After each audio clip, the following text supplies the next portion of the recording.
Greetings in the love and in the light of the one infinite creator. I am Andre, here with Robert, Fred, Ed, and Adam, and we'll be discussing conscious channeling from LO Research of 2024, July 26. And it's going to be the second part of it, which is about exploring free will and inner wisdom with deep spiritual insights. All right, so thank you. There's no follow-up, but I do have a different one. What is the role of a wanderer to come to the planet to bring more light, or to aid, or provide assistance, or to serve others when everyone's free will is always being expressed anyways, and all is well? What's the point? What's the point if everything is already okay and happening as it should? Robert? Thank you. I shall read quo. Mhm. We are those of quo, and we thank you, my sister. For upon contemplation, we realize that we too agree that, in light of the fact that all is well, why would one expend effort towards service to others or sharing light? So it is at this time we will bring this contact to a close in realizing that our efforts would be better spent elsewhere. This instrument says with a giggle. It is a valid and deep question to contemplate, for it minds down into the nature of free will itself and that dynamic interplay between the many and the one, the incarnate free will and the pre-incarnational free will, the seeming paradox of there being something to do, something to grow, something to reach, when, meanwhile and all along, all has been perfect, whole and complete. It is the dynamic of the illusion and the perfection of the undifferentiated intelligent infinity. My sister, this is the game that we all play simultaneously, expending effort to be of service, to learn, to uncover, meanwhile increasingly realizing that whatever we do, whether we make in our judgment a skillful or unskillful choice, there are no mistakes. One can marry these two perspectives of learning to release fear and anxiety about outcome and the future, knowing that a mistake cannot be made, that the Creator is and will experience itself, that however imperfect things seem on the surface, underneath, and truly forever and always, things are perfect, shall we say. All things are the one. This deeper understanding gives one freedom, even greater freedom to play in the fields, you may say, to experience the game that you, my sister, and we ourselves, and any reading our words sought to play. We, as one being with a voice the size of the universe, wanted to create a play of forgetting, a play of light and shadow, a play of manyness, so that we could forget, and so that we could find our way back to the one through a very long journey of growth, of continual cycles of birth and death, of movement and travel, of elation and heartbreak, revelation and sorrow, etc. As to the circumstance of the wanderer coming to a world of beings, each in the sovereignty of their own free will, whether exercised in an informed or uninformed way, the wanderer is upon the planet because of free will. They have been invited and called to this world by the need and the calling of those upon the surface, those within the third density, though they may not know on a conscious level that they call in their prayers, in their requests for help, in their confusion and pain and suffering that seeks a lessening, a relief, or that seeks understanding in some way. These are calls which emanate out from your planet, which are received by those who can hear and respond to the call and who decide to make a great sacrifice. You can say one of, as those of Ra have described it, bravery and foolhardiness, to forget everything and to enter into and be born unto the system, that they may operate in response to that call, in accordance to that call, that they may bring whatever talents they have on whatever level, whether that be taxi driving or filmmaking or politicking or diaper changing. But first and foremost, they may bring their vibrational state, their opened heart and loving eyes, their beingness, in order to meet the needs of the planet and to lighten the planetary vibration. At this time, we would transfer our contact to the one known as Trisha. With gratitude for these questions, my sister, we are those known to you as Quo. Trisha channeling. We are those of Quo. Okay. Yeah, sorry. I was muted. It's going to finish real quick, though. Oh, it's going to finish real quick. There's just yeah. Well, if you want to. Okay. It's just right there. We are those of Quo, and we are again with this instrument. We appreciate the queries which have been presented, and we would ask if the questioner would prefer that we speak further to this previous query or speak to a new query at this time. We are those of Quo. There. All right. Cool. So, yeah, my take on that was that they come because there's a call. Yeah. That's pretty cool. Yeah. And I was getting chills right after it said diaper changing. But first and foremost, they may bring their vibrational state, their opened heart and loving eyes, their beingness, in order to meet the needs of the planet. That was giving me chills when I was reading it. It was just amazing. Mm-hmm. I had a question. So does that mean that the people or groups of people that were doing the calling are probably still alive when we're born, correct? Or does it not work that way? Maybe it's a collective calling and a collective incarnation, whenever you incarnate whenever you can. I don't know. Yeah, it is a collective calling, but all collective callings are made of individual calls too. And so, yeah. Well, there's hundreds of people dying every minute and being born every minute. And it's a constant flux of souls coming in and out. And cool. Yeah. Oh, image prompt. There we go. Yeah, I'm just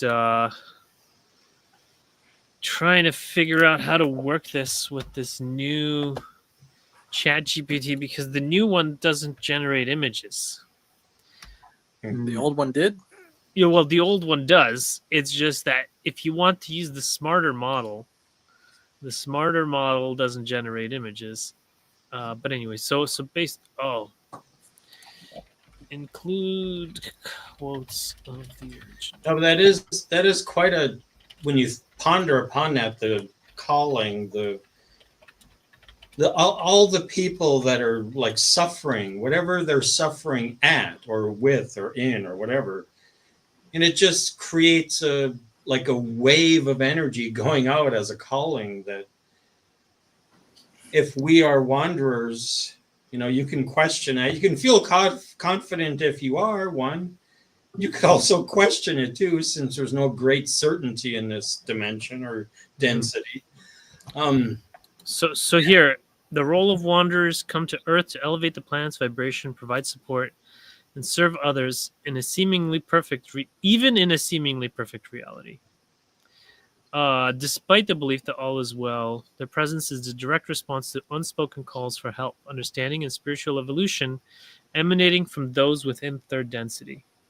Though, I mean, I think that our reality is far from a perfect reality. There was the all is well thing, though. When they say all is well, that implies it's perfect. Oh, yes, yes. Yeah. It is valid and deep question to contemplate. For minds down. Okay. I think they called that undifferentiated intelligent infinity. It's neither good nor bad. Mm-hmm. Mm-hmm. Yeah, the wanderers upon the planet because of free will. They have been invited and called to this world by the need and calling of those upon the service. I think that would be the service to others wander, whereas the service to self wander would be here because they have a mission they want to accomplish. So does the STS call as Well, well? the or is STS calls doesn't. like prayers. They call themselves. Uh, They call themselves into action because they violate free will, right? So they I don't like care. how it even seemed like within there somewhere that it's just the spiritual status. So, like, ever since about the 1960s or so, mainstream religions have been losing attendance in their churches. And it's that drop of attendance in mainstream religions means there's a rise in a different version of spirituality. So that's like a calling too. It's increasing a vibrational rate of a different kind, which is attracting individual souls. That's awesome. Yeah. Well, I'm not sure if that's always the case. I know some of it is also the religion of progress, you know, as it's called. Basically, people who they believe in science and technology, and they believe that the economy, everything will always get better. And so they don't need to believe in, you know, what do you call it? A higher power, because their higher power is like, say, the government or the economy. Look, something like that. Do you know what I mean? They discover their higher power when they go to AA. Something like that. Yeah, yeah, they might. I mean, for those people that attend those, exactly. I know when I got here to Owen Sound, uh, when I was first attending the meditation group, there were like several people that had said that they were attending the AA or something like that. So there was, I think, there were more alcoholism problems before the legalization of cannabis in Canada, because I know like there's well-known statistics that like once they legalize cannabis, alcoholism goes down by like 30%. Wow. Yeah. And cannabis is just not as bad. It's like it doesn't lead you to, like it doesn't lead people to domestic violence or other kinds of violence. And so anyways, so it's been kind of much more calmer since then. People are more chill. Right. And it's really good for business if you own a bakery. Yeah. Yeah. We have a cannabis shop on every corner. Wow. Yeah, every block there's a cannabis store. Yeah. Okay, so should we do the next one then? Okay. I have another question that I'd like to hear your thoughts on at this time. Can you speak to how one could know the signature of their own inner wisdom, their own higher self, their own intuition, and how would they know it against the ego when making decisions? That's a good question. Yeah. Fred, did you want to take this one, or you want to give it to Sure. Rob? Can you make it bigger? Oh, I thought I did make it bigger. Is it? Oh, okay. You want me to increase it more? Oh, I don't know. I'm there. That works. Okay. We are those of Quo, and we are aware and thankful for this query, my sister.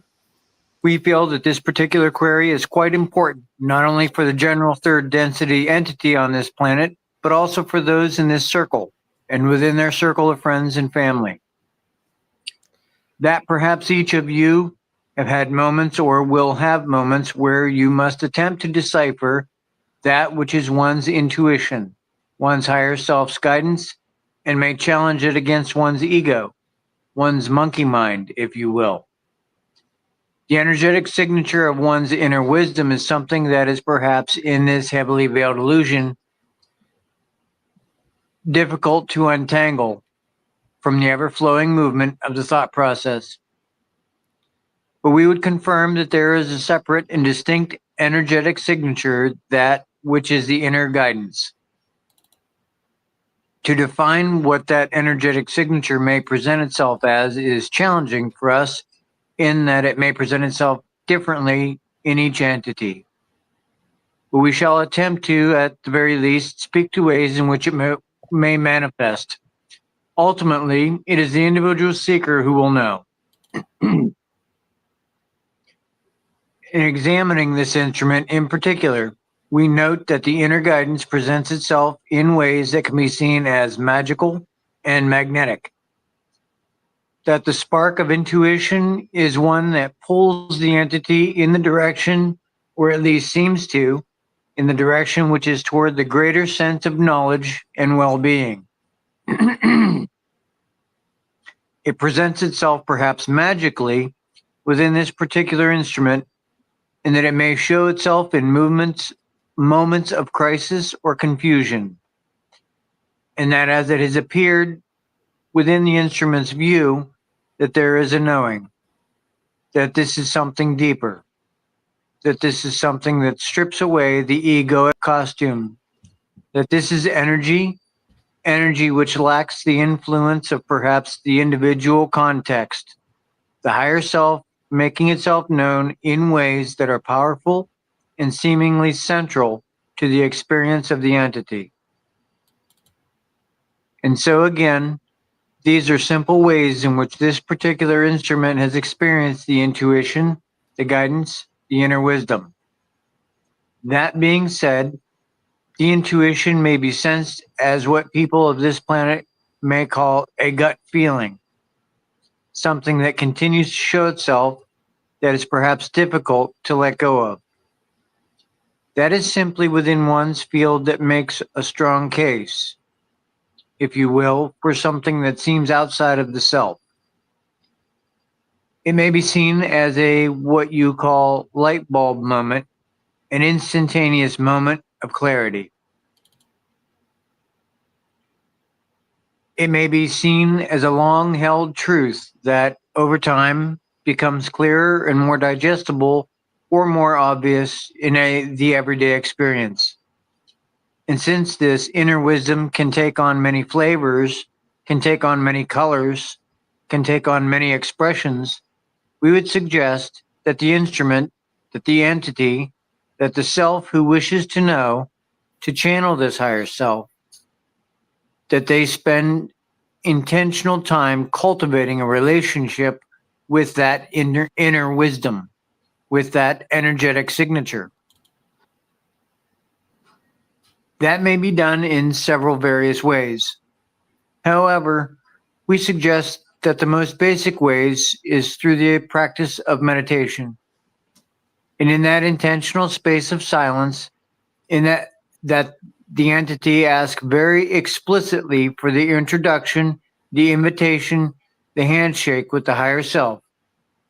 That the entity asks for the higher self to present itself. And then that the entity asks itself to open its heart to that experience, to open its eyes, its ears, its mind, and to simply witness and lovingly accept what appears before it. One may find that in that practice, there is a challenge. Perhaps the first attempt is what you may see as unsuccessful. Perhaps upon completing the exercise, the entity feels as though nothing was accomplished, that no new information or new connections were made. However, we would disagree with that and state that the simple intention is inherently an establishing of that connection. that your higher self hears that call, that your inner wisdom feels the opening of that channel. And with continued practice, the self may clear the cobwebs from that hallway, remove the dust and grime and dirt so that the clutter of self-doubt and judgment is removed. And the fluid movement of the higher self, of this inner wisdom, of this energetic signature, may more fully and clearly make passage. And so with continued practice, as always, with much patience and with much forgiveness, this relationship grows stronger. Perhaps even in those moments where it feels as though nothing is coming of this practice. That the lesson here is about acceptance, about self-forgiveness. Perhaps it is the higher self's way of presenting itself with the tools to continued relationship with higher self. That in the experience of more fully loving the self, that the higher self may have easier charter into becoming more observable. And in this practice of establishing this relationship, the higher self will make itself known. It will show itself in a way that is unique to each individual, in a way that is palatable. We Palpable. correct it, palpable. Oh, palatable. Oh, you were right. Palatable. That is what they wanted. We correct this instrument that is palatable, that is discernible, that is powerful, that is clear, and in ways that you know what it is. Having faith in that experience, the ego may fall away, and the bond between higher self and self becomes more fluid, more easily traversed.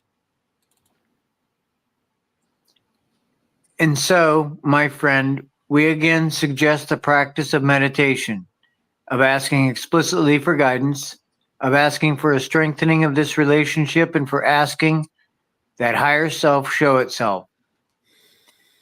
And then we suggest that the self open itself to receive what may come through, not only in the intentional meditative practice, but also in the daily round of activities. Perhaps in an exercise of seeing the world anew, the higher self may present itself in a way that had previously not been seen, but in hindsight was always present.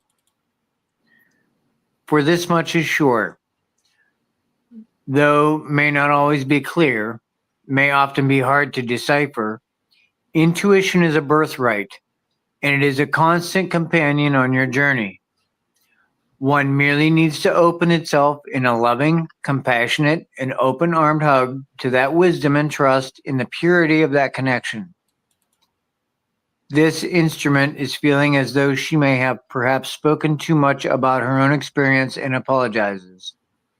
And through this instrument, we would also wish to thank each one here for this opportunity to connect, not just with our contact, but with each other. As mentioned by the previous instrument, there is a harmony here and a support which is beautiful to witness and powerful in its expression. This circle, among many, shines of the light which may be seen in the heavens as you see them. We are thankful for this opportunity to sit with you to share energy. We thank the instruments for this brief exercise and contact. We thank the questioner for the devotion of time and energy. We thank the second density friends of this home for their loving and joyful boundless amount of excitement. And finally, we thank all of creation for this blessed, beautiful, and highly, highly varied tapestry of experience. We shall take our leave of this instrument and of this group at this time with much thanksgiving and praise for all you here and for the one infinite creator. We are those of Quo, and we thank you. Adonai, my friends. Adonai Vasu Borgas. Awesome. Great. So, That was a mouthful. yeah, I think Trisha is often underselling herself and second guessing herself when she doesn't need to. She does a great job, I think. I think she does a better job than some of the other channels. Okay. I would So- wonder if female energy would work better at it in because it's general. more receptive. Yeah, Mhm. right. Men have too much of themselves. From my understanding, I can't remember who it was that explained it. If it was Dolores Cannon or someone like her, it was someone like her that explained it when, and there were certain religious like cults, I guess, that did this, but the female's energy is supposed to be a more receiving and changing energy. In other words, the female or that polarity takes energy and changes it, just like a woman takes energy and makes a baby. I mean, you give Yeah. a woman a house and she turns it into a home. You give her, raw food and she makes a meal out of it. She has that ability to take something that the man provides energetically, however that presents itself, and manifest it in a loving way when it's done properly. And that also goes for spiritual energy, where the man is more of a receiver from etheric. Masculine energy gets strength from Gaia and from the universe and from, our higher self. You get strength, like not only physical strength, but mental strength and clarity and like very high energy masculine, that energy that's just very high energy, I guess you would call it. And when a man and woman are together and things are operating properly, both divine feminine, divine masculine, the divine masculine is providing and protecting for the female, delivering that masculine energy. She's taking everything that man provides for her in that relationship, physically, mentally, spiritually, and transmutes it into a making a circle of a family unit with all intertwined divine energy.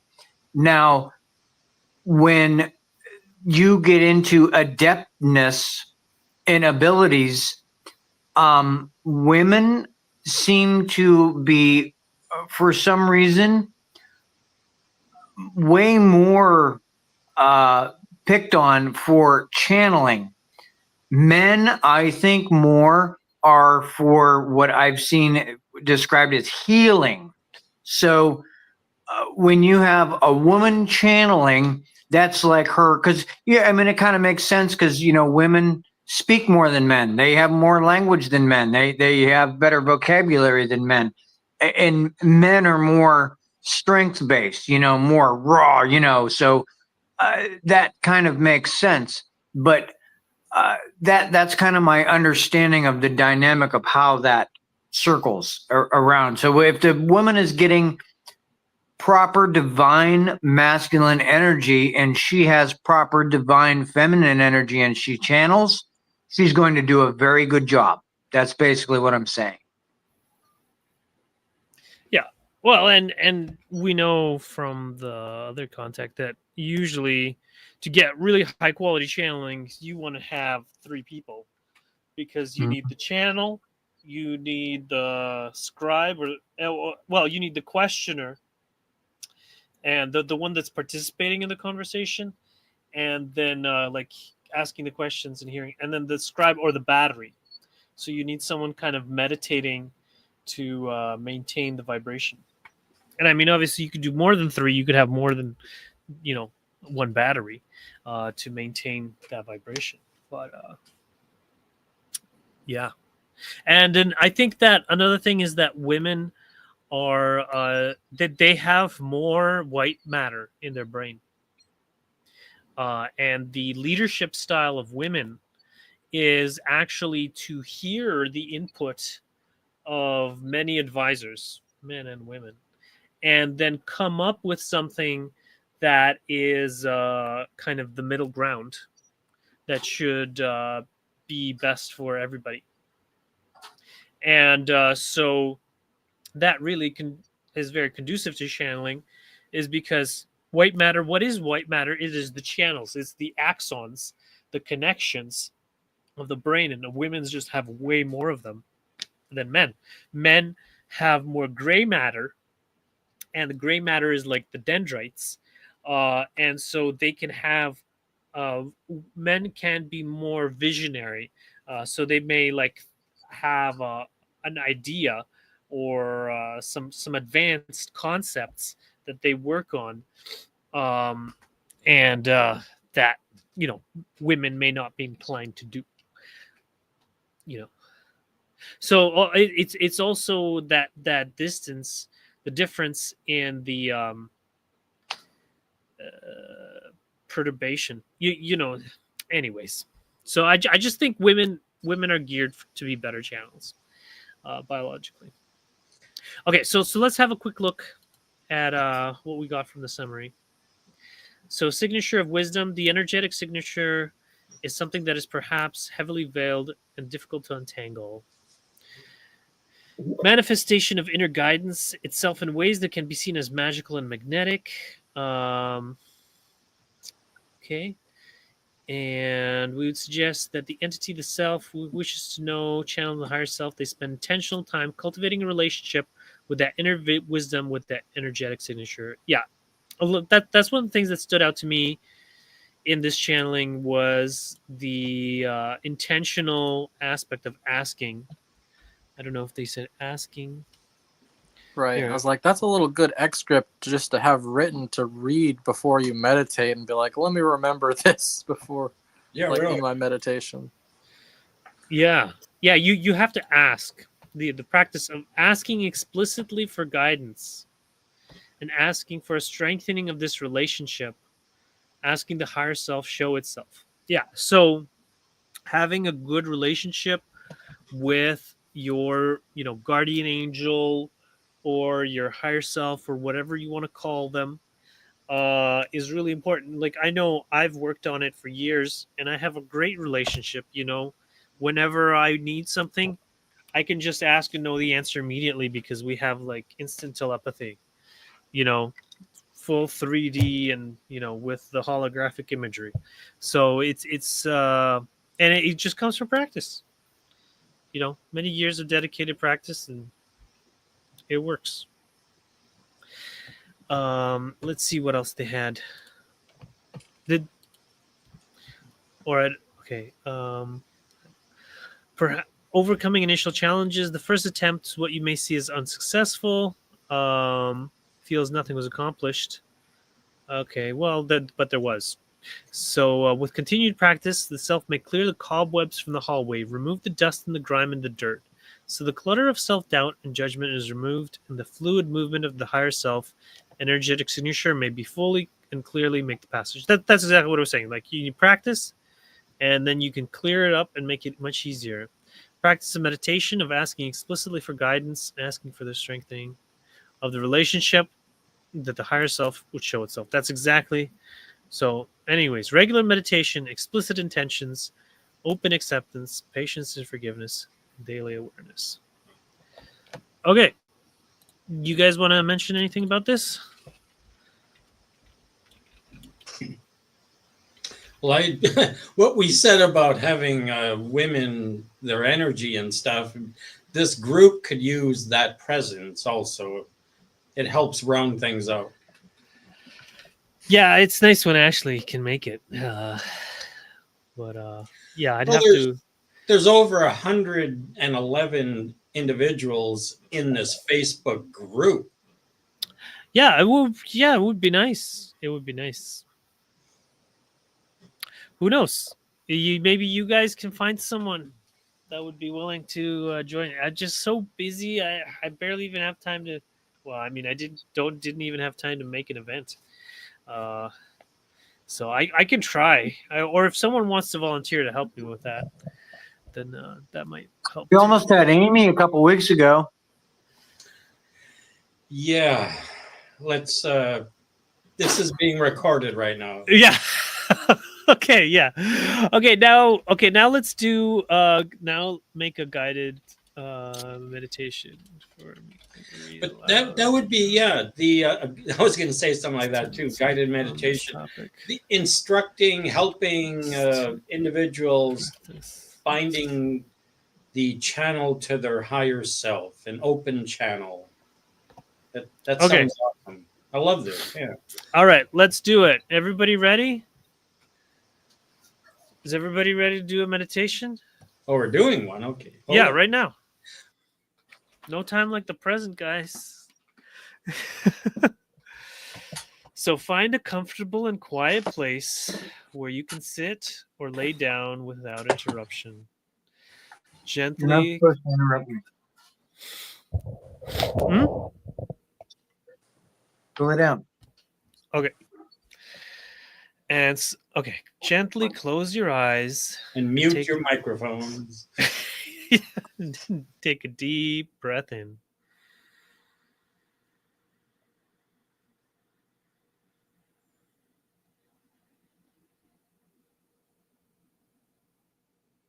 And slowly exhale.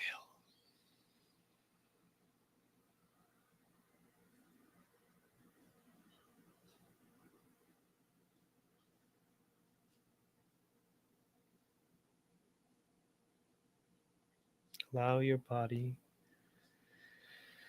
to begin to relax, letting go of any tension with each breath.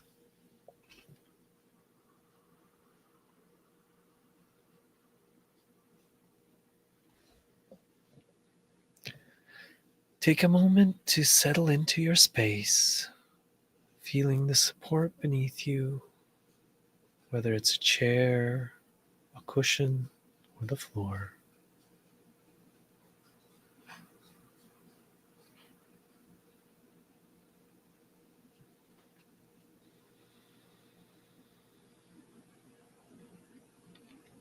With each inhale, draw in calmness and peace.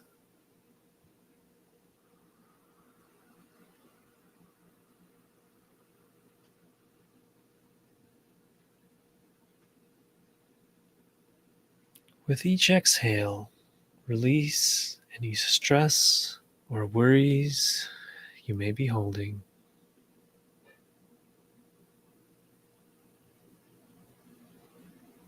Imagine a warm, gentle light starting at the top of your head, slowly moving down through your body.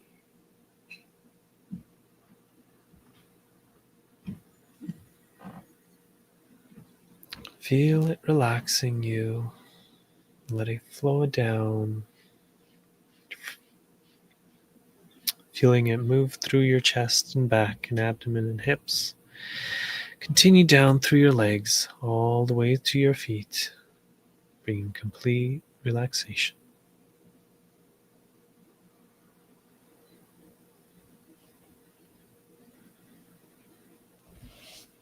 Now, bring your awareness to your heart center.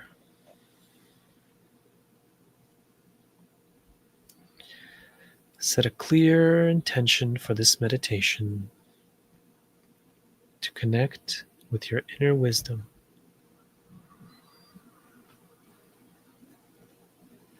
Your higher self, and to discern it from your ego.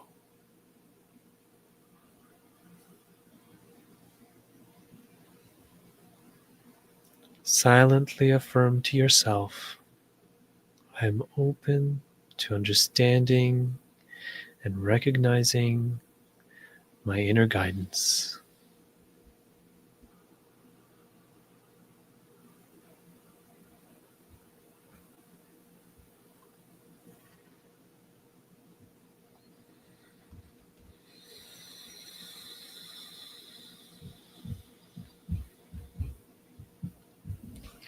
Imagine yourself standing at the entrance of a beautiful, serene garden.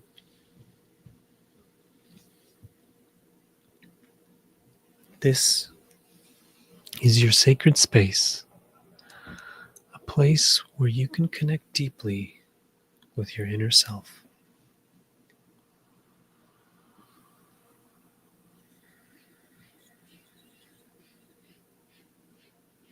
As you walk through the gateway, feel the soft grass beneath your feet and the gentle breeze around you.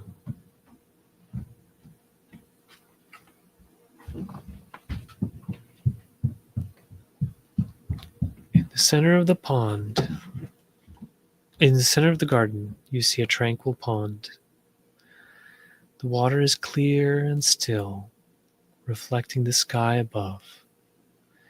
The pond represents your inner wisdom, your higher self.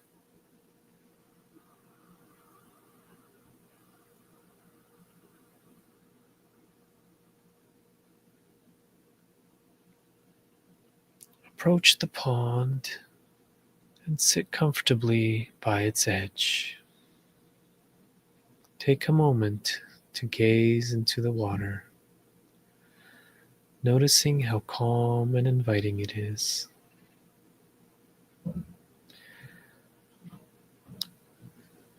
As you look deeper, you begin to sense a presence beside you. This is your higher self, your inner wisdom, here to guide and support you.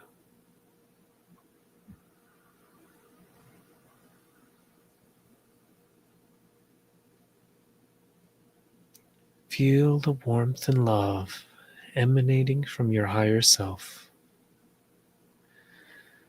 You may notice a gentle light, a comforting energy, or simply a profound sense of peace. Allow yourself to feel connected and aligned with this higher guidance.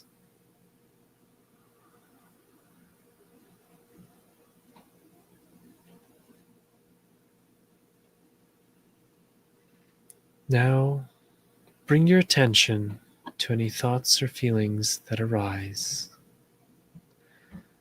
These may be the voice of your higher self or the chatter of your ego. To help distinguish between them, observe the following. Your higher self communicates with clarity, calmness, and a sense of knowing. It feels uplifting and aligned with your true purpose. But your ego often speaks with fear, doubt, and confusion, and may feel judgmental or critical. Take a moment to listen and feel the difference. If a thought or feeling arises that feels heavy or uncertain, recognize it as the voice of the ego.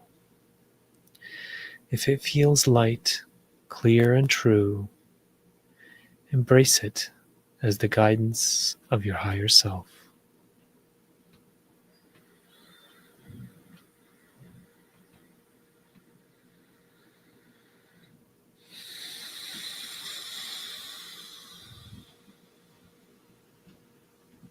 Express gratitude to your higher self for its presence and guidance.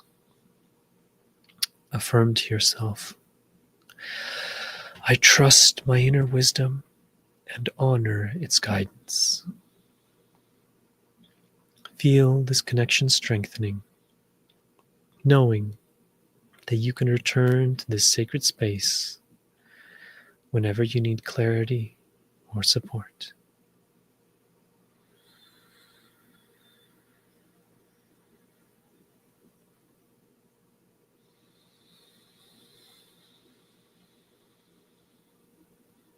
Slowly begin to bring your awareness back to the present moment.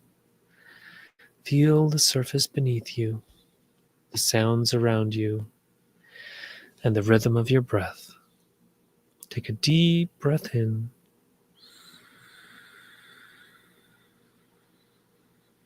and exhale slowly.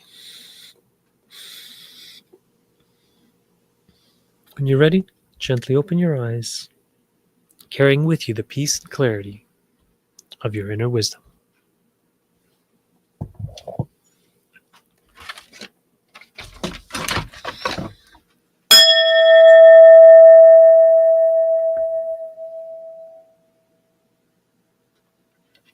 right, guys. How was that?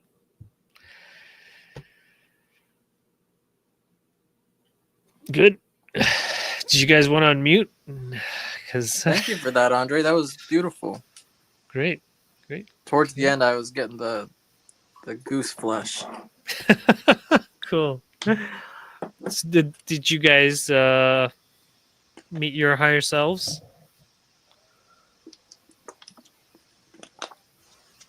I wouldn't say I did directly, no, but I know I'm in process of doing it now. Mm-hmm. I don't know what it was, but it was definitely weird. What happened? Well, at first I was seeing, I kept hearing some of the words that you were saying, and it was nothing like what I was seeing. I was seeing this weird multi-sided shape. It was all irregular and everything, like a really shiny rock, like maybe flint. Mm-hmm. And I was trying to get somewhere like near water, like I wanted to visualize near water, and I'm trying to, and I kept seeing this big rock thing, and then it had a little loop. I was trying to draw it here. It was had this little loop on the bottom, and it looked like it was people all the way, tiny little people down there. Like this thing was huge. But then as soon as you said to the point we're getting to the pond, it all melted into this glass and just melted. Wow. And then I zoomed back and I realized I'm at a creek, and it was a rock that was like this big. And then it went from there. At one point, I felt like it was on fire, but I think it was just surrounded by light. Like I was surrounded by it. So I was playing around with asking questions of show me yes, show me no, show me, fear, show me, love, and that, and the that's what I think that feeling, what I was feeling was the love part, because it felt like my waist and my back was like really hot. So I imagine that's that feeling. But I'll have to play around with that more. I didn't ever even really think about that until we read the channeling, to really start to specifically question your higher self. I would, that's the only thing it could be when you're interacting with something like that. So Yeah. have you ever done that? That sounds very very accurate and very similar. Like when I was first engaging with my guardian angel or higher self or what have you, actually they had a very similar appearance where it looked like a rock or whatever, with, or like a shiny thing with like little bubbles underneath, and like I drew it at some point, and I thought it was what do you call it, a fem, well that's what I called my spirit guide originally, femto. I thought it was like a subquantum phenomenon or something like this, but I from my thinking now is that feels like kind of like the higher self, and then the little people, that's kind of like the previous incarnations, all gathered together. But also I think that you're doing quite well, and that with practice you will say doing more meditations like this, you'll have more experience with communicating with your higher self. And you were doing the practice by doing those questions, and then show me this and show me that, and then you were just naturally getting into that mode. And if you just spend, like, say 10 or 20 minutes a day, after a year or more, you're going to be quite adept at being able to connect with your higher self like that. And like a good time is, as you're falling asleep or something, or before bed. Ed, I know you partially participated. Did you want to share your experiences?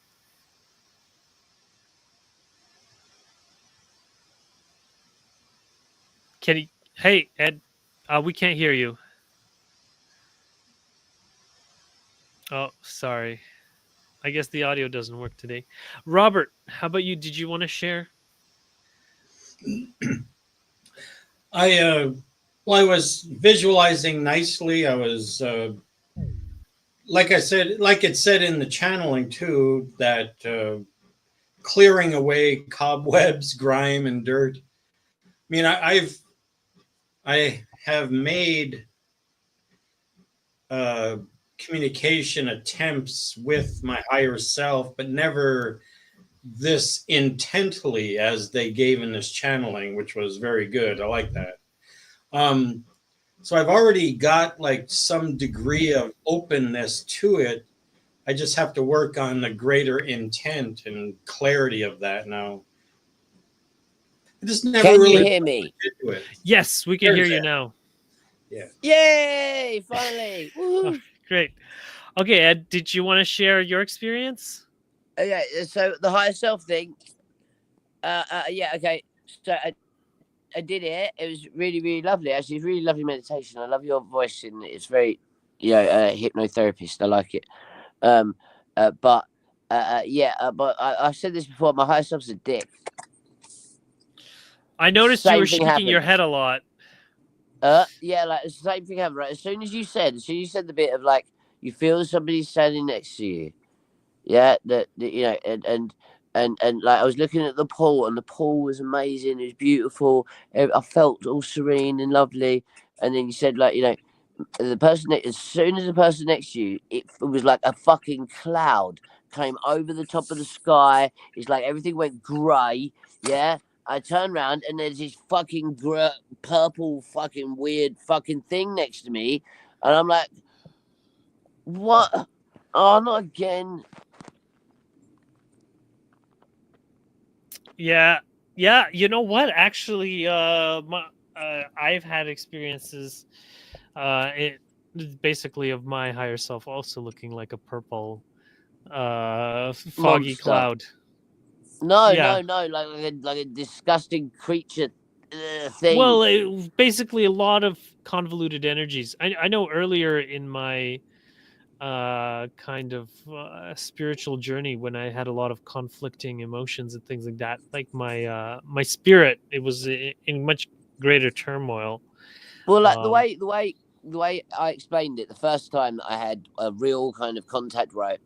Did the meditation and did all the things, and I was like, yeah, I did everything right. Mm-hmm. Basically, I met this disgusting black blob energy thing it felt like it was secreting all over me. It was disgusting. It made me feel sick and revolted. So I ended up doing the same thing I always do in the meditation space. If I come in contact with something that I feel is negatively polarized, and I just beam out love, big ball of love. Yeah, and I just literally there's not a single thing in the universe that could be bad enough for me not to love it, Mm-hmm. because it's all creator, right? So I Right. put out this big bubble Very of good. love. Yeah, and then it was like my higher self just started sucking it up, like right, and then after a little while, because I just kept saying that, like I still love you, I love it. So it didn't diminish. It's not like it was just draining anything from me. Yeah, love's love, right? It's infinite. Yeah, but then like as he was draining it from me, it's like he went from this black blob, disgusting thing, down to the purple thing, Right. which is like the first vibrational level that it could talk to me at. Mm-hmm. Oh, good. But it So needed you're making to progress. depolarize itself, like to get From to my vibration. Yeah. Cool. Because it's not a good thing. It's not a guardian angel. It's not nice. I've met my guardian angels. I met the three of those that you get that Elias Levi talks about. They're lovely. Absolutely love them to bits. Beautiful things. Amazing. Every time I met my higher self, it's horrific. Well, it looks like you've got more work to help your higher self then. Okay, my phone might die. So okay, all right. Well, anyway. Adam, how about, did you want to share your experience? Yeah, can y'all hear me? Yeah, go ahead. So first I had a voice that said, "Why are you thinking about food, bro?" But it was in a very like light, loving tone. And there was this point where you were saying like you're gonna feel some being on beside you on the, and I was sitting there thinking like, well, my left side is this cold energy, and my right side is this warm energy, and I'm like sitting there contemplating on what would my higher self feel more warm or cold, and I decided that it was more warm, but the cold was the ego that it wasn't in flow with through this mind, body, spirit. Mm-hmm. Cool. And then at the end, I got the heebie-jeebies, so Okay. it was great. Cool. Well, yeah, everyone's having their own experience. That's great. And well, for me, well, I guess I kind of did it, and I just saw my spirit guide sitting next to me, and like, hi, and then I just kind of went back to kind of doing the talking. So it was good. All right, so guys, we still have 45 minutes, so it's potluck. Do you guys have any questions you want answers from the Confederation about? Or did you want to start on the next session? I have a weird question. Go ahead. Or I guess situation that I've been thinking about.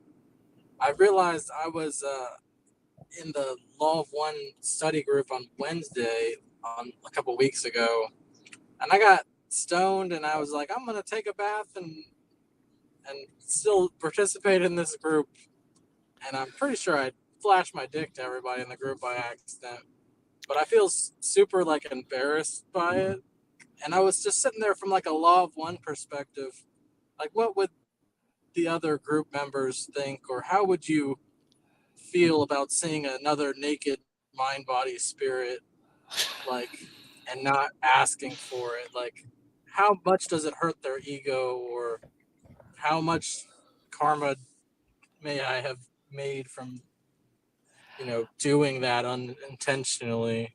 I feel that most people would just kind of put it on the back burner or forget about it.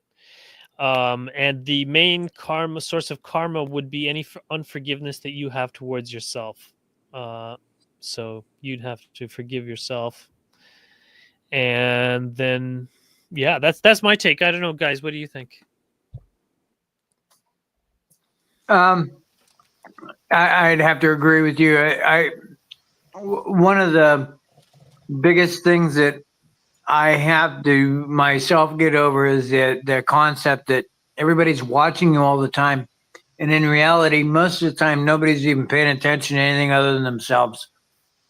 Yeah. So the chances that somebody even saw that might be nil. You might be worried about all of nothing, honestly. Yeah. Mm-hmm. Well, I think they did see it because they turned my camera off, which I realized later on, and that led me to believe, oh my gosh, what did I do? I thought the angle was perfectly safe, and then I went and apologized to Josh about it, and he said like that was not cool, man, like in a very serious tone, and I was like, yeah, I know that's not cool. Oh, Will you wow. forgive me?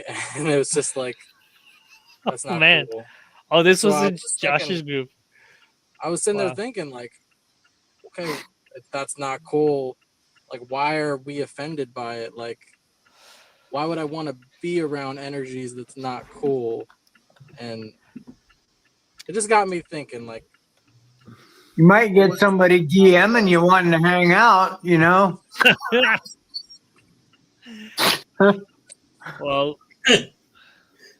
Well, it wasn't intentional. So, Right. I don't know. And Josh he's still only human too. So Yeah. you can't make a firm judgment on the whole group because of his momentary reaction. But yeah. well, he didn't stop. He's got a big beard. The words as it was happening, so I'm pretty sure someone must have messaged him or like, yo, turn that guy's camera off or something. But I was just like, that is weird. Yes, I probably should have been doing that, but I do forgive myself, but I I do think about like why is little things like that offensive to each other, you know? I think there's been it was partially touched upon earlier in this session about how we have gone into this incarnation to kind of get away from that all perfecting love and to get into these tangled situations where things become difficult to forgive and difficult to love, and then start trying to forgive and love things, because and then get that increases the time span until we get to the one infinite creator that is all loving and all kind and all merciful. And so it's like that our whole society with all of its dysfunction and its lack of forgiveness and lack of compassion is common in third density. um, and then all of fourth density is basically fourth and is learning to forgive and love the stuff that happened in third density. You and so and then like then once you get to that where you're willing to forgive it all, only after that do you ascend to fifth density where you can actually know what happened, Wow. because that the only in the realm of light and wisdom are you even able to know anything for certain. Yeah. And I find it funny too, the way Adam, when you asked that question, like, why are we so turned off by that or revolted by it? And you responded perfectly, though, Andre. It is this density, but to me, the perfect example of how crazy that stuff is when a woman is breastfeeding. You know, here's a woman giving life-giving nourishment to a future. Our future is enwrapped in this small infant, and her breast is considered a revolting sight in public. You know, that's just like blows my mind how insignificant that really is to think of it that way. And yet they do. And whole religious movements are against breastfeeding in public. And it's just amazing. And it's life. It's God giving life to another God. You know, it's like, Mm-hmm. It's true. It's true. It's Yeah. crazy. Yeah. I know at least in Ontario there's nothing against it. In Ontario, where I live, in theory, women don't even have to wear tops because of our gender equality legislation. Is that it's not considered indecent, but you never see it. But there's no obligation. They Uh, shouldn't be required to wear tops anywhere. yeah, yeah, and I mean in Africa it's common. I mean, Women running if around without tops. yeah, I'm a very big, and see, this is what I don't understand about the feminist movement. This has always boggled me. I'm not being mean or facetious or anything. I'm just saying it. I think all in all, in reality, men are probably more pro equality than women are.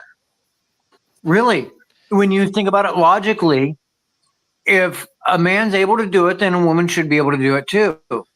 So if a man can take his shirt off and walk around with his shirt off on the beach with his gut hanging out, then a woman should be able to take her shirt off. I agree with that. But I think it should be across the board. I think it should be 100%. You want equality?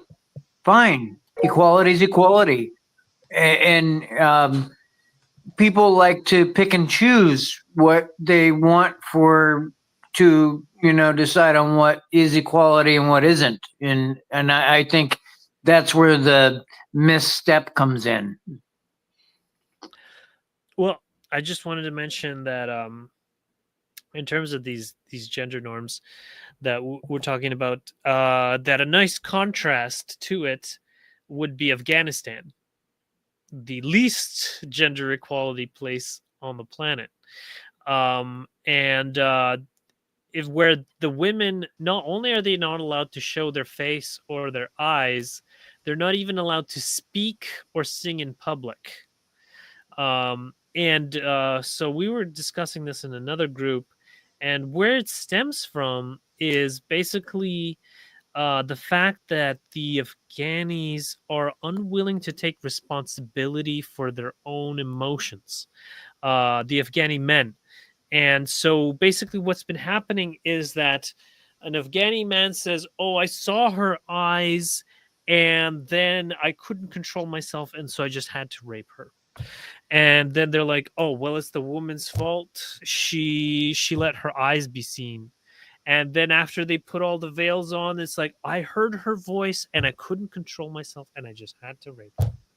And so it's like it's always the woman's fault.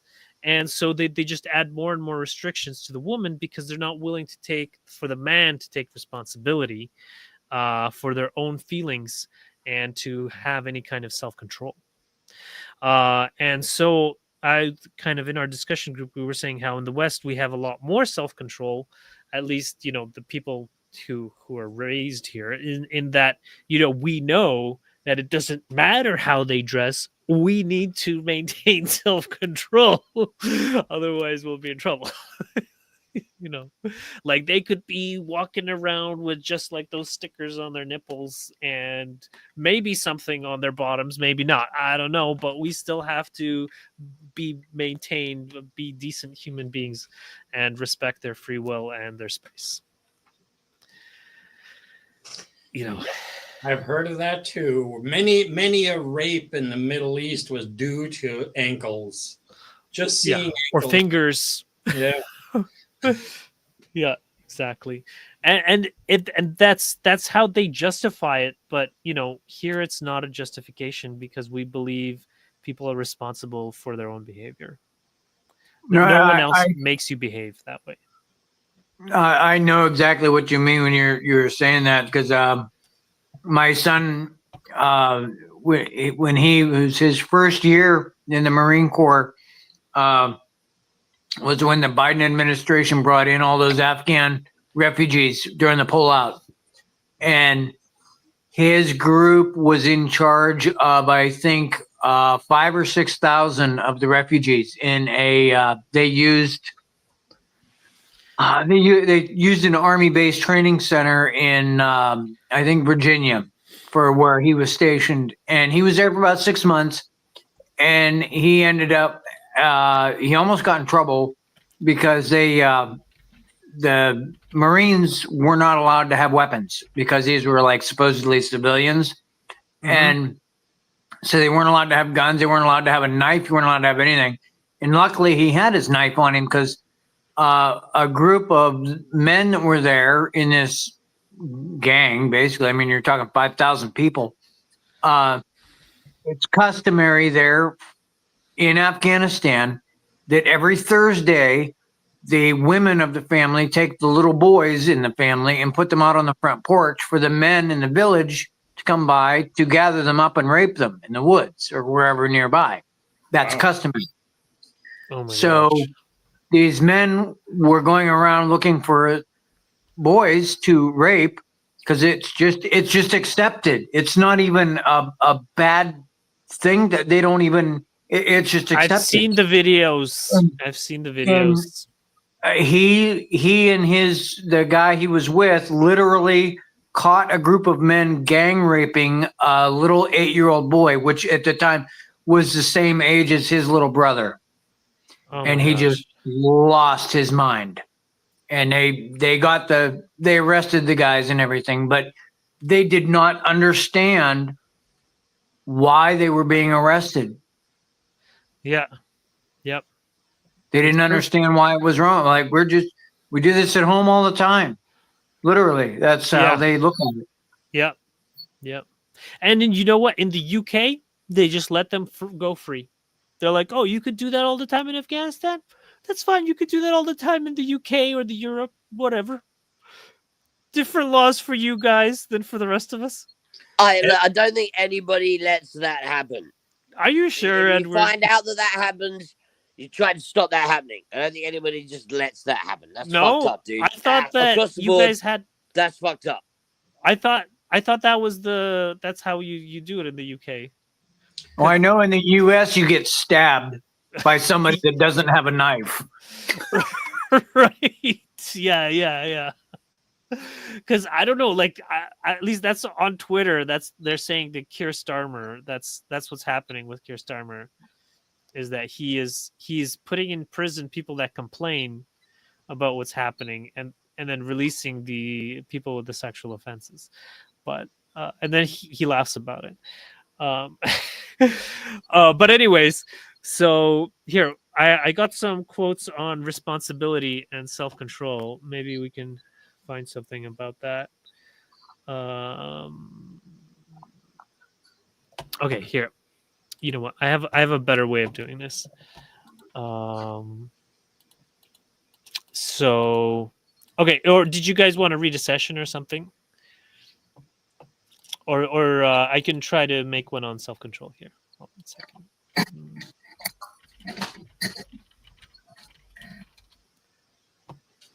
Here we go. Okay, I found a bunch of quotes on self-control. Okay, now give summary points for seekers. Oh, title summary.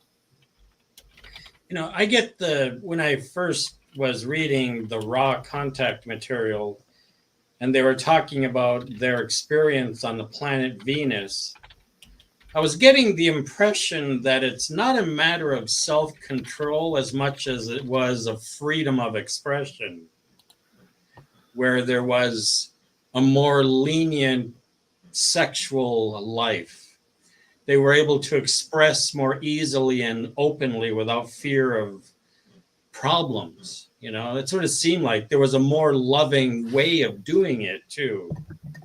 From what I gathered from reading what they were saying was that I think with the addition of extreme bellicosity, then you get jealousy and envy and anger and resentment and all those other emotions that I don't think they even had access to those emotions. Right. Yeah, they didn't have the Martian influx and all that stuff we've got here on Earth. Mm-hmm. Yeah.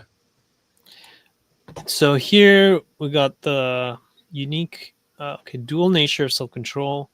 The choice is to radiate the love of the infinite creator, or to so magnetize the self that one draws into the self-control and becomes as the creator, using each other spirit as power for the self. I know they have, self-control versus, so Confederation highlights the fundamental choice between using self-control to emanate love and service, or allowing it to become a tool for self-magnetization and control over others. Emphasizing the path of radiant love as over self-serving control underscores the importance of altruism and spiritual growth. So self-control can be used in a positive way and also in a negative way. We do not advise losing of the self-control to the point of infringing upon the free will of another, but we were suggesting that the internal experience which moves you so mightily is that which needs to be expressed. Advises against relinquishing self-control that it comprises, instead expressing one's internal experience in a way that honors both personal growth and the autonomy of others. Did you guys want to jump in so far, or is this resonating with you at all? The regulating self-control to the point where, as long as it doesn't infringe on the free will of others. Mm-hmm. Do you have an example of that? Because I have one that comes to my mind, but I just want to make sure that I have a clear picture of that. Well, I mean, say for instance, if someone has some cannabis before they go to bed, it's not infringing on anyone else's free will, and it's expression of their own free will. Okay.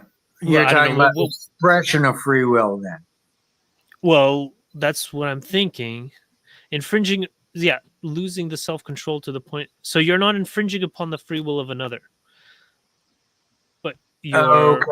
Well, see, this is what I had. The example popped in my head. Okay, go ahead. I was at a gas station one time getting gas, pumping gas, and it was a full gas station. There was, 5 or 6 other people there. and right next door was a construction crew with 50 guys building a new building. And this middle-aged guy, probably about maybe 10-ish years older than me, lit a cigarette pumping his gas. And Oh my I gosh. looked all around me, and I looked at the guy across from me, and he was in a company pickup truck with the company logo on it. And he goes, he's like, I don't want to say nothing. I said, well, I'm going to have to say something. I went in to pay for my gas, and I said to the lady at the attendance thing, I said, some asshole out here just lit a cigarette at the pump, and she just, I can't say anything. I'll lose my job. I said, you know what? I don't work here. I won't lose nothing. I went straight out in the parking lot, and I screamed at the top of my lungs, yelled at him to put his cigarette down. He looked shocked to look at me with his cigarette in his hand, and I said, put it out right now, or I'm going to knock it out of your mouth myself. And he stomped it out and put it out. And everyone around me looked, they either like, do, and looked away, or they're laughing like, yes, thank you. But no one did anything. I broke his free will. But at the same time, I preserved the free will of other people that I don't think any of them wanted to blow up and die. So I didn't. I was right next to this guy in the pump. I didn't, you ever see 11,000 gallons of fuel oil go up? So Yes. I think haven't seen it, but I think by breaking his free will of being, stern, was in actuality preserving the free will of other people, including myself, if that makes sense, because one and the other. I would say that was an application of wisdom, or even fear, anger, and control. But it's, you were bringing order and meaning to the situation. But so but the Orion Empire also believes that they're doing everything for everyone's good. I'm not saying what you did was wrong, and the Confederation says that we understand you can't just live in complete chaos. Sometimes you need to set boundaries, and setting boundaries is part of what we do as parents. And perhaps there was a more gentle way to go about it. But I understand you did what you could in this situation, and certainly, I forgive it. And it was actually illegal. You're not allowed to do that. I believe there's like 12 different laws against it. Yeah, and that was a good thing to mention as well. And I'm pretty sure they were not going to do that again. And it's quite possible they just had no idea. They were just unconsciously. No. Some people, I don't know, was they a young person? He was older than me. He was older than you. Yeah, I don't know. You do realize that the only part of a cigarette that will spark and actually ignite petrol is embers, is the little tiny bits. So you're more likely to ignite petrol lighting it with a lighter, because that's a raw flame that will ignite the vapors in the air. But an actual cigarette, you smoke it as hard as you want, and it would never get hot enough to activate the petrol. Right? You can actually put a cigarette out in petrol, and it's not hot enough to ignite it. Right? When you're doing diesel fuel, you can actually get it to ignite is if you got the guy to put it out, and he was angry, and he threw the cigarette down, and then the cherry hit the ground and exploded. Then you'd have much higher surface area, and that could have exploded it. So you telling him to put it out could have killed you all. That's also a good point, Ed. Yeah, you'd have to, I think, there was probably a compassionate way of going about it, in a kind of like, hold on, what you're doing there, very carefully put out your cigarette. What you're doing is illegal and very dangerous. My first thought was, I wished I had my car so I could just blast him in the face with the fire extinguisher. Oh my gosh, that is really that was extreme. my first thought. So yelling at him was my second thought. Oh, I see. I see. See, that's an American way to do it right there. Yeah. Yeah, that's very American. You were No, on fire. I thought we were all going to die. I saved your life. You're welcome. And what I'm It's all on picturing is, video. I'm picturing more of the That Clark. would have went viral. I'm picturing Clark Gable type walking over to the man, just pointing at his cigarette, just right in front of his face, saying, "You will not endanger everyone in this place by smoking. Put that out." Just flat out, sternly tell him to stop doing what he's doing. That's In the, how I in would the aftermath, love to be able to do it that way. I know, but we'd rather. in the aftermath of it, I thought, the most badass thing you could have probably done is taken a swig of my coffee in my mouth, took his cigarette, and put it out in my mouth. That would have been really gross, man. That would have been so gross. I smoked cigarettes for 20 years. I've tasted nicotine. It's no big deal. Okay. All right. Well, let's try another quote here. The illusion of pure self-control. If you never know new fear, my needs might not be met. A fear that leads to greed, to hoarding and clinging. Then what would connection and generosity mean? Self-control devoid of emotional experiences like fear and need can lead to a lack of connection and generosity. The Confederation teaches that experiencing a range of emotions is essential for genuine spiritual development and meaningful relationships. Learning through challenges. You cannot simply decree, I will not run in fear, I will not fight back. Yes, you can develop a strong degree of self control, but that does not change the harmony or lack of harmony in the experience. That does not bring in love. Developing self control requires more than determination, it involves understanding and harmonizing with one's experiences. The Confederation emphasizes that true self control fosters love and harmony rather than merely suppressing reactions.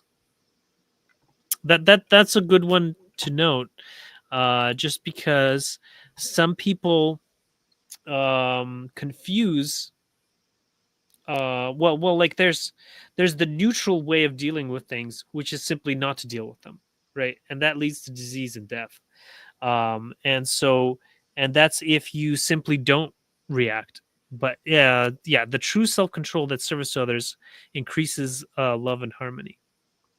So it would be about, in the cigarette example, it would be about asking that person, do you have love for yourself and the people around you?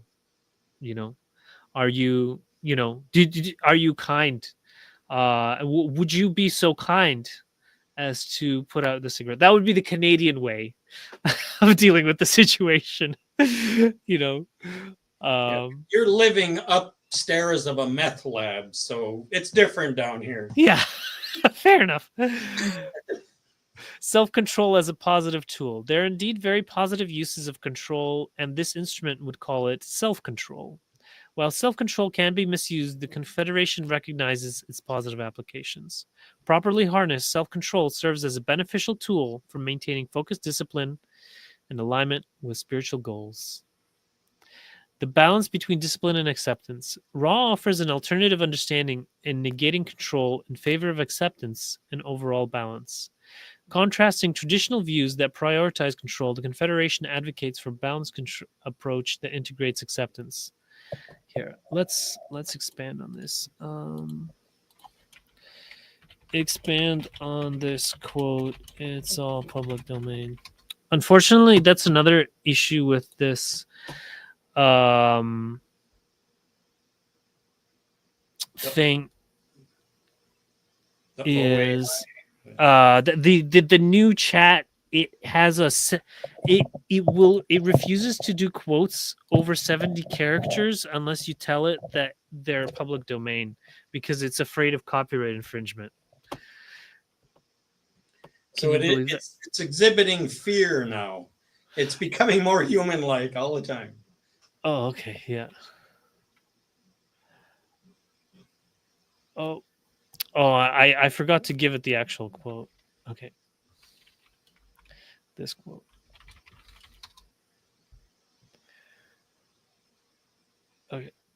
clarifying the request. Okay. Raw offers an alternative acceptance. I'm just seeing if I can find it. Acceptance.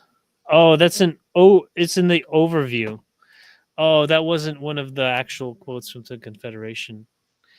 Okay. Anyways, did you guys want to comment on what we've read so far? Because I got lost. Positive 2. Okay, here, we're almost done. I think, yeah, there's only 2 more. Overcoming learned behaviors. Habit has dictated to you that you follow the human intelligence while in incarnation, and you become very unused to following the higher intelligence. The Confederation teaches that overcoming ingrained habitual behaviors is essential for aligning with higher intelligence. By transcending learned patterns, seekers can better embody their true spiritual essence. The role of self-control and spiritual focus. Control is definitely necessary, for without self-control and discipline, the spiritual seeker may constantly find itself forgetting and to keep focus. Self-control and discipline are portrayed as crucial for maintaining spiritual focus and underscores the importance of these qualities, ensuring seekers remain dedicated. All right. So, do we have a little better understanding of self-control from the Confederation perspective now?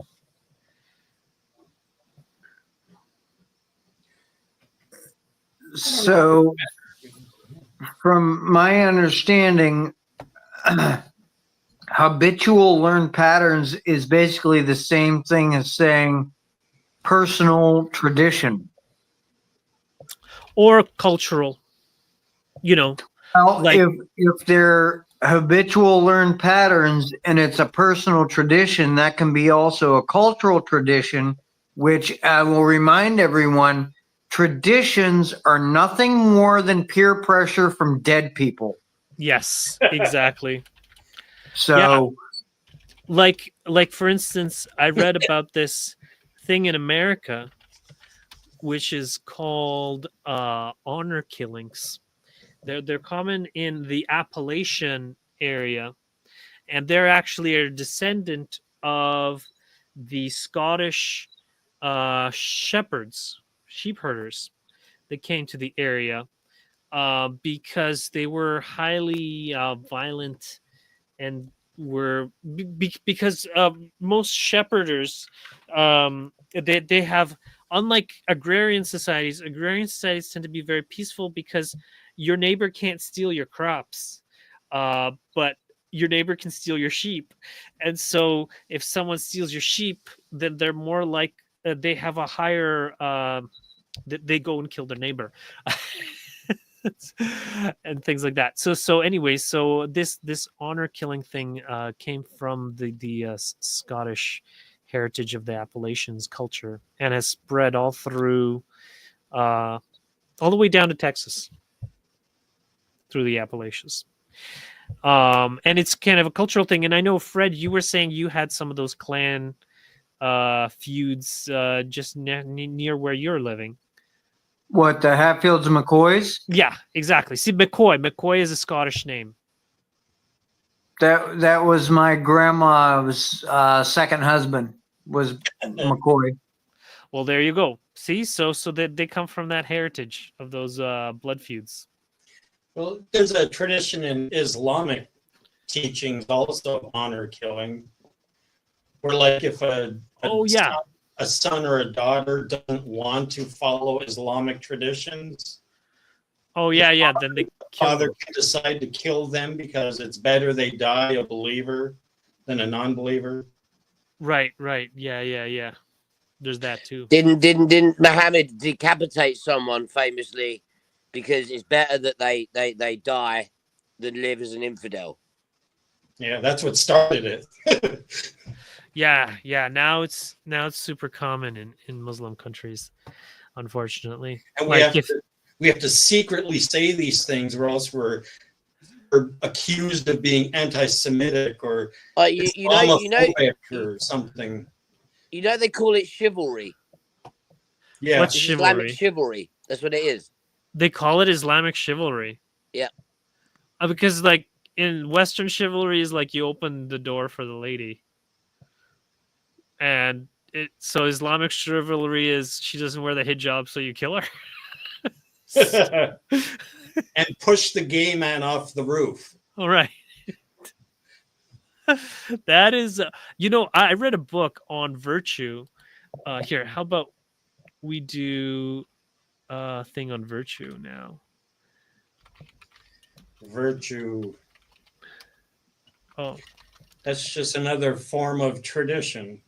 well, I was doing habitual virtue. I was going to see if I could find habit and virtue.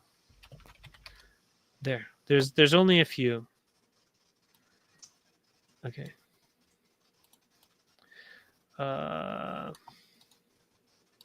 Here, maybe there's more on virtue at all. Anyways, so what I was reading was that in the Greek and Old Testament, virtue was different than what we understand as virtue.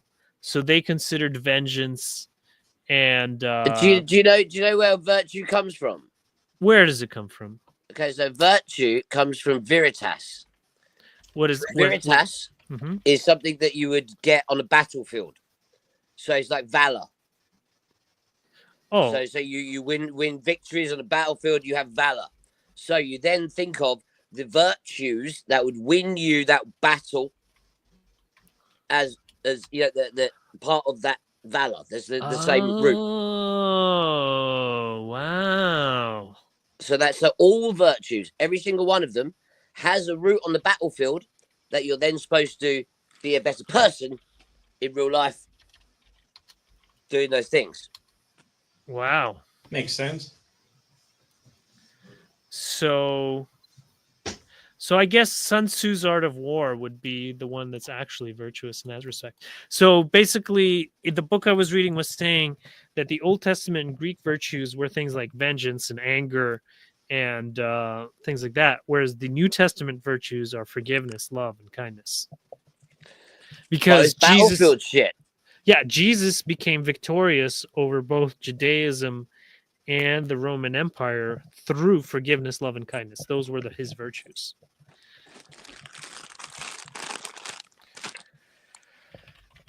Go Confederation. JC. Yeah, woo. Yeah, Jesus. Yeah. You going out raving tonight? Huh? You going out raving tonight? You got your ears on. Oh no, man. This is just to get everybody's toxoplasm gondii infection going. Oh, okay. I like to. It's basically like a neuroscience thing. It's like anime. The Japanese cartoons. Oh yeah. Yeah, that they are just cats with human faces. Yeah. Oh, yeah. Oh, they draw them that way? They draw them that way. Go and look at them. Literally, they are all pictures. They're all the facial features of a human extended and drawn in the way of a cat. Why? Because of the fact 90% of humans have had toxoplasm gondii infection at some point and love cats. Wow. I believe it. Yeah. So that's why we all think hentai birds are hot. Just saying. It's supposed to make men less aggressive and women more aggressive. What? Anime?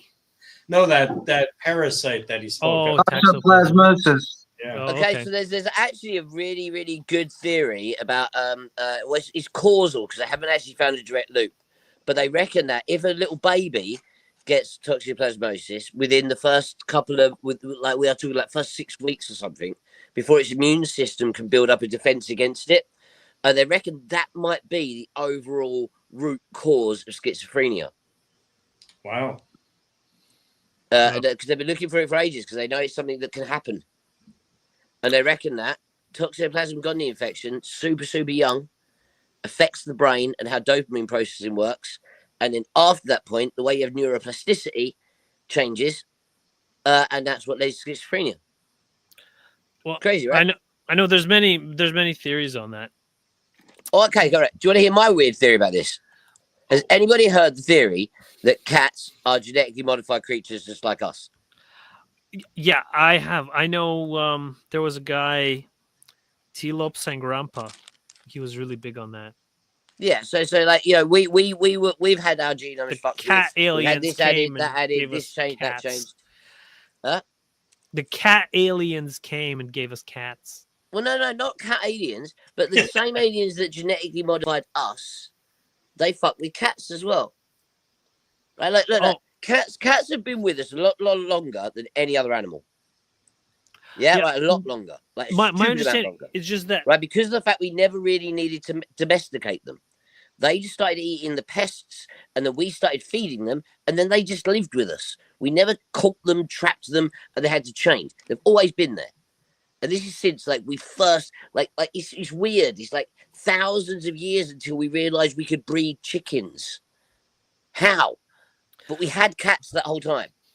It was 10,000 years before the first dog. That's mad. Yeah. well, there's basically my understanding is that the Earth was seeded by many different civilizations, and when we was in second density, each of these different planets would show up, and they would like give us felines, give us canines, give us Well, yeah, no. bears. See, like the dog, you know. the dogs thing. You can explain with just us doing the genetics work. Yeah, the fact is, cats have been there the entire time. We haven't changed them. We haven't modified them. They're still fucking cats, exactly the same, right? And then when you start looking at them, cats are the only the domestic house cat is the only type of cat that still has lizard eyes or has lizard type eyes. Why? How? How do they have that slit? No other cat has that. Really? Yes. Wow. It's a purely lizard thing. You do realize that not really, like very, very tiny percentage of other cats hiss. They don't hiss. It's Only for domestic house communication. cats do that. Yeah. Right. If you look at the shape of the domestic house cat's canine, like fang teeth, it's a different shape to most canine cats. In fact, it's very pointy and fucking snake-like. So, theory is that cats are genetically modified, the same as us, by these alien races that were turning up, doing all this different shit, and they've actually put snake DNA and actually kind of other things into cats to change them into what they were. So that when us, being little Stone Age whatevers that had already been just fucking modified freshly to be whatever that is, we had this little cat creature to come along and companions that had also been created by the aliens at the same time. Hence why we didn't need to domesticate. They've always been with us. They've just hung around eating whatever the fuck's running around next to us, and they do loads of weird shit we can't understand. They may be one of the most efficient hunters in the entire world. They can fucking jump distances that literally, if you weighed the same as, if you could get a house cat that weighed the same as you, you'd be able to jump over a 3-story house. What the fuck? They are superhuman creatures. And they purr.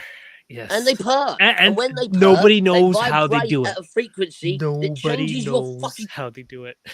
cymatics. Have you actually seen the cymatics thing?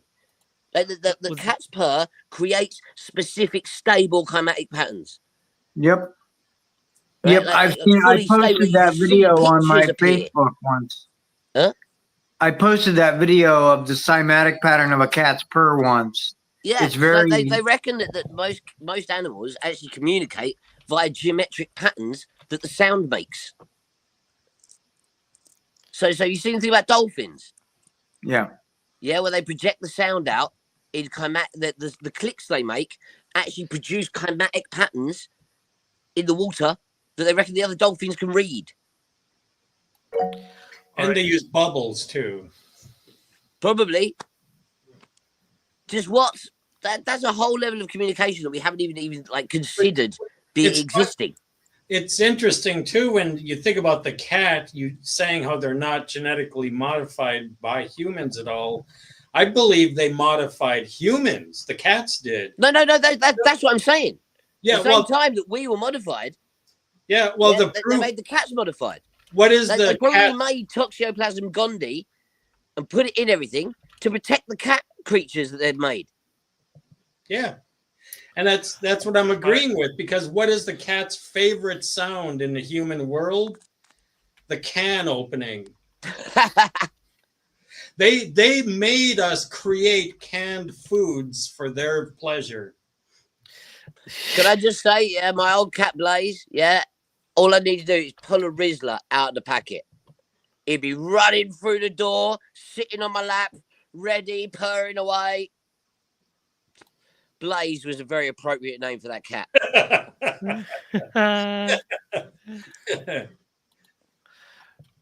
Okay, so anyways, it's 9 o'clock. Did you guys want to do the habitual stuff, or we'll just close it off here?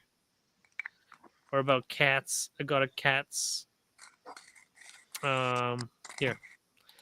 They Since you guys like dedicated an cats. entire episode of the Raw Contact to a cat before, remember? Yeah, Yeah. right at the end. It's one of the weirdest ones. Yeah, the great cat guards in direct proportion to the purity of the manifestation of intention and the purity of inner work done along this path.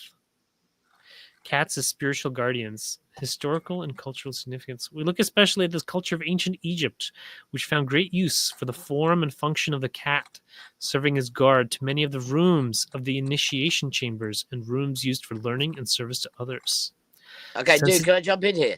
Go ahead. Okay, so one of the things I heard that I love about cats, yeah, is the idea that, like, so dogs are supposed to protect us physically. Yeah, so they're like, they're our physical protectors. Yeah, but a cat isn't going to physically protect nothing. It's a little cat. But they're our spiritual protectors, right? And they can see all of the other wavelengths, all of the other things that we can't, hence the lizard eyes, right? So they can see all that stuff, right? And then, right, what I read, I thought was amazing, is basically they sit there in a doorway, like the ancient Egypts had, protecting everything, and they basically soak up the negative entities. So anything negative that comes up to them, they just sit there and they just stare at it. And basically, I don't know whether they like beam love at it or whatever, but the thing is they take on the negative energy, so it runs away. Because it's like they drain it, they drain from it. Right? Then they come back and they transmute it back into positive energy by purring. That's interesting. That's why they sleep so much. They sit there, they suck in this negative shit, yeah, then they purr loads, which is pumping out in a positive way that helps you, yeah, and then they go to sleep all day.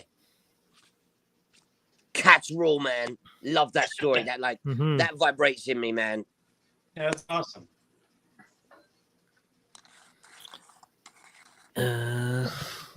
Yeah, so it says the participation of the cat entities in these meditations enhances this investment quality that they share their experience with you and with us. So the cats are meditating along. I know mine does. Dual sessions.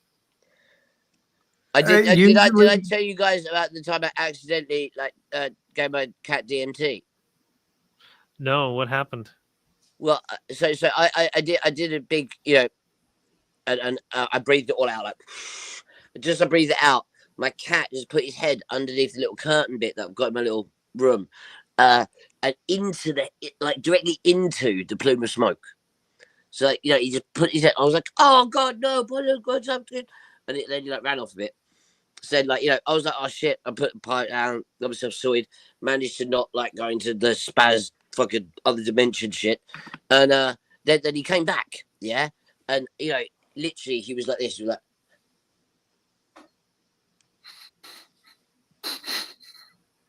like it's like the floor was moving. You could see him like what the fuck is going on, man? Right then he spent ages looking at himself in the mirror. I didn't even know cats could do that. Full on staring into his own face, like to himself in the mirror. Never seen cats do it ever. Right then get this. He literally just came and he curled up in a little ball there under my arm, just looking at everything like that, purring in the most insane depth. Like I have never heard him purr that way. It was incredible. It was like he turned the entire thing into this orchestra of vibration coming off him. It was bloody wonderful. But can I just say, who has to trip sit their cat? I wouldn't think that they would need anything. I thought they were tripping all the time. Yeah, second density entities don't have a veil. Man, honestly, he was fucking Yeah, well, smashed. obviously that was some kind of enhancement there. Yeah. And can I just They say, there have was to have absolutely no evidence he didn't something. love I her. think it would. Well, that's interesting that you say that, because then that would mean that every bird, every rabbit, every squirrel, every deer, everything would basically be seeing all of these other entities all around us, or would that only be in our densities? No, I think cats are special in that. That's what I'm saying. I think that they've been genetically modified to do this. So they can see this full spectrum. They can see other densities. We can't. Yeah, like I'm just saying, like little Fred, dude. Yeah, he. It's like he knew what he was doing. He enjoyed himself. Sorry, Andre.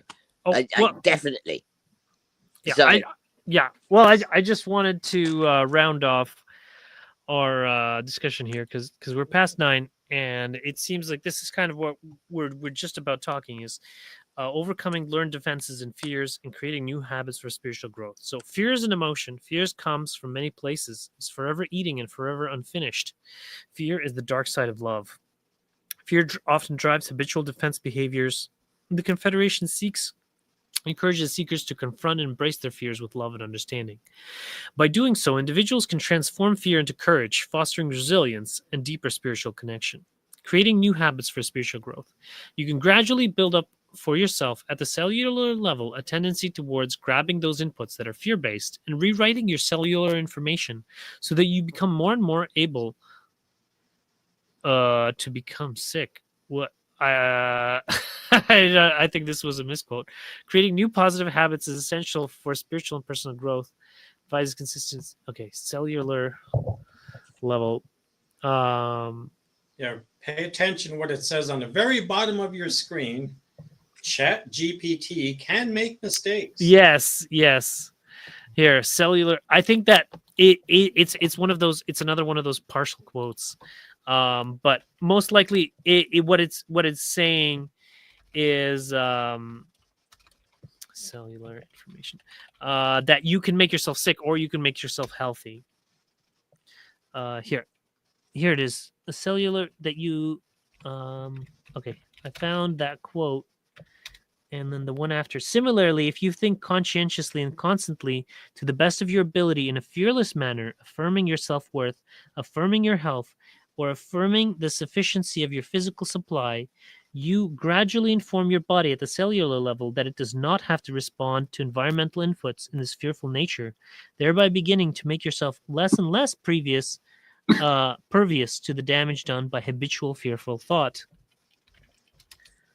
And what you believe and how you believe it is not abstract things. These are powerful inputs. So basically, like Ed was perhaps anthropomorphizing with the cat, we can also be channels of transforming these negative fear-based catalysts into love and kindness and more loving and positive generating catalyst.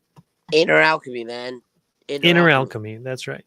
Isn't Okay. that kind of along the lines of what we do when we Om chant? I mean, maybe, but I think that a more there's Tonglen. Are you familiar with Tonglen? It was mentioned in the channelings as well, but basically, it's a type of Tibetan Buddhist meditation where you connect with the earth and the star energies, and then you become a crystal of transformation, and then you suck in all of the negativity of the world and then transform it with your crystallized self and then send back the energy in a positive sense. And you can do this for specific individuals or for just the earth in general. Okay, so I didn't know that was a Tibetan thing, but like most of the time when I meditate, like large chunk of what I do is I pull in energies from different parts from everywhere, wherever I take them, and sometimes they can be negative things. They can be things that have happened to me that are affecting certain chakras or whatever. Yeah, and I pull those energies into the heart chakra. I turn them all green, and then I push them out into just love for everything, for the universe, for every single thing in existence. And it doesn't matter what I'm doing, what energy I'm working with. It doesn't matter what I'm doing, like whether what part I'm training, where I'm trying to explore or whatever else. Those energies always flow through me in that direction. Whether they're coming from the top, they're coming from the bottom, whether they're in the spiral or wherever they all congregate on that heart place and then pump out like a radio wave, like bing, bing, bing. Yeah, I usually see it. It's like through the heart. You know, Yeah, it's just like the a energies ball that goes around coming me, in and and it just then keeps being spreading and transformed, spreading. and then you send it back with love. Because Ra talks a lot about just move it to the heart chakra, you know, Mm-hmm. and like you move those energies from this chakra to that chakra to that chakra in like a system. And honestly, dude, that's fully what I do. Like, you know, you pull the things up through because you know where they come from, right? You know why they affect you on a chakra level because you know, I explained what each chakra does and why you feel the way you do and how they're connected to those things. You know, so then you can take whatever feeling and pull it to that heart place and transmute it like the cat does, like you said. That's right. All right. So I guess with that, we'll leave you in the love and in the light of the one infinite creator. Go forth therefore rejoicing in the power and the peace of the one infinite creator, the one within you, my brothers. Adonai Vasabrakas. Love you. Yep. See you guys. Love you. See you next